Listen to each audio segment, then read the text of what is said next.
Galera, hoje eu vou estar ensinando como fazer um canhão de TNT que não explode sua base, galera. Então, vamos aí conferir. Primeiro, você faz essa base assim que eu fiz de 3x3. Daí depois, pega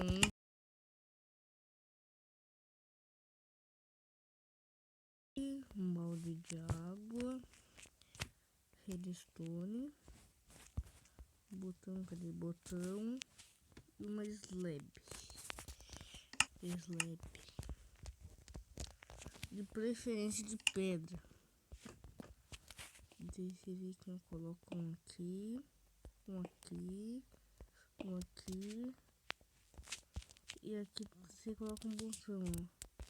Mas lá não tem como colocar botão que tem, ó.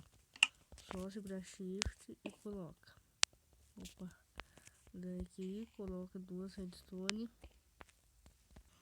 Voltei aqui. Olha aqui, ó.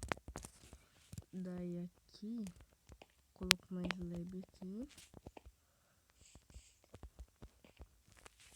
Daí você coloca um injetor aqui.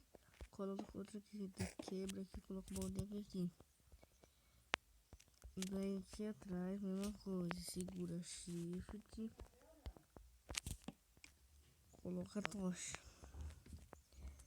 Daí aqui já tá pronto, só que só tem que fazer isso aqui.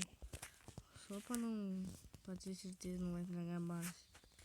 Qualquer bloco, 1, 2, 3. Faz aqui, ó. Daí aqui, a gente vai pegar TNT. Pega TNT, coloca o tanto se quiser. Tem que colocar 10 em cada, tem que colocar em todos. 10.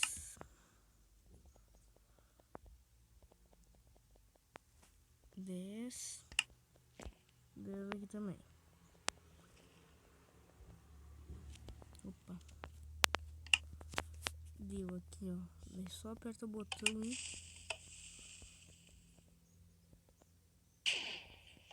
Que não foi? Aqui botei. Feio. Aqui, ó.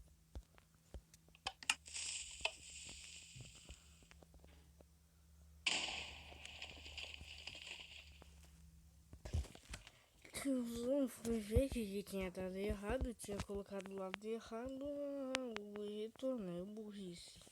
Mas tá certo, ó, galera. Tem que colocar um assim com a boca pra dentro, outro aqui com a boca pra dentro, outro para a boca pra dentro e com a boca pra fora, ó. Daí, só vir aqui atrás, clicar o botão.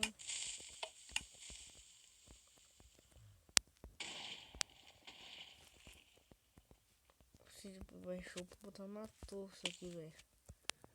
Voltei, foi isso aqui, tá?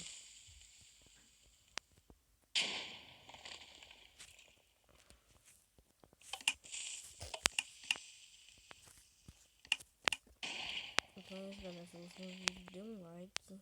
Opa, se inscreve no canal pra ajudar nós mais ainda. Então, valeu e fui!